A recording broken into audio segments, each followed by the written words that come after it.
ज्ञानवापी मस्जिद पर वाराणसी कोर्ट का बड़ा फैसला आ गया है। कोर्ट ने ज्ञानवापी मस्जिद के वजूखाने में मिले कथित शिवलिंग की कार्बन डेटिंग नहीं कराने का फैसला सुनाया है।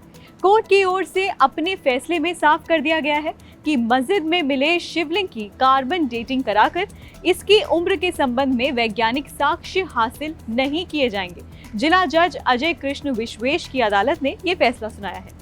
हिंदू पक्ष इस शिवलिंग को प्राचीन विश्वेश्वर महादेव करार दे रहा है, वहीं मुस्लिम पक्ष इसे लगातार फव्वारा बताते हुए कार्बन डेटिंग का विरोध कर रहा है। कोर्ट के फैसले ने ज्ञानवापी मुद्दे को एक बार फिर से गरमा दिया है। कार्बन डेटिंग की मांग वाराणसी कोर्ट ने खारिज कर दी है।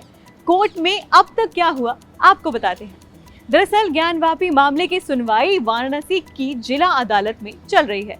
ज्ञानवापी मामले में कोर्ट ने पिछले दिनों बड़ा फैसला देते हुए दैनिक पूजा से संबंधित याचिका को सुनवाई के लिए मंजूरी दे दी थी। इसके बाद कार्बन डेटिंग पर पक्ष में फैसला आने की उम्मीद हिंदू पक्ष कर रहा था।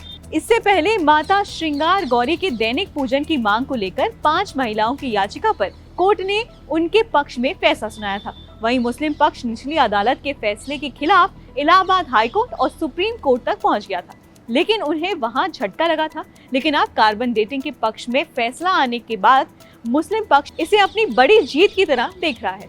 ऐसे में अब हिंदू पक्ष के पास फिर से हाई कोर्ट का दरवाजा खटखटाने का ही रास्ता बचा है। कार्बन डेटिंग क्या है, ये भी आपको बता देती हूँ। कोई सभ्यता कितनी पुरानी है, इसका पता लगाने के लिए खुदाई में मिली कुछ चीजों की कार्बन डेटिंग के बारे में आपने कभी ना कभी जरूर सुना होगा। कार्बन डेटिंग एक ऐसा तरीका है जिससे कोई चीज कितनी पुरानी है इसका पता लगाया जाता है।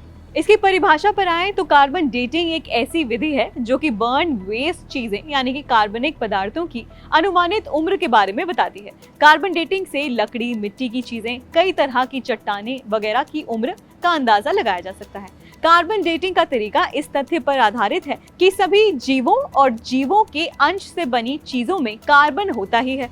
इसी कार्बन के आधार पर उस चीज की उम्र कैलकुलेट की जाती है। कार्बन डेटिंग मेथड में इस तथ्य का इस्तेमाल होता है कि कार्बन का एक आइसोटोप कार्बन 14 रेडियो एक्टिव होता है और इसकी मात्रा एक खास दर से घटती है।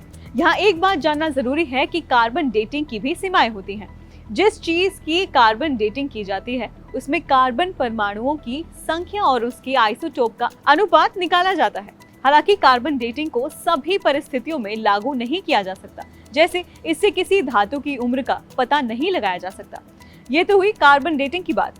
अब जानते हैं कि हिंदू पक्ष की डिमांड्स क्या थी।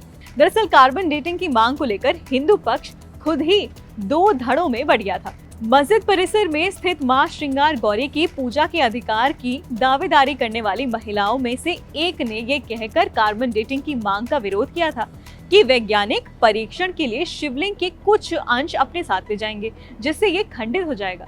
उनकी दलील थी कि शिवलिंग को खंडित नहीं किया जा सकता, इसलिए कार्बन डेटिंग की अनुमति नहीं दी जा सकती। उधर मुस्लिम पक्ष भी कार्बन डेटिंग की मांग का लगातार विरोध करता आया है, लेकिन अब विभिन्न याचिकाओं पर सुनवाई करते हुए वाराणसी के जिला जज डॉक्टर अजय कृष्ण विश्वेश की कोर्ट ने शुक्रवार को साफ कर दिया है कि ज्ञानवापी मस्जिद के वजूखाने में पाए गए शिलाखंड की कार्बन डेटिंग नहीं कराई जाएगी। इस मामले में आपकी क्या राय है, हमें कमेंट करके जरूर बताएं। इस खबर से जुड़े अपडेट्स जानने के लिए आप देखते रहिए एबीपी लाइव।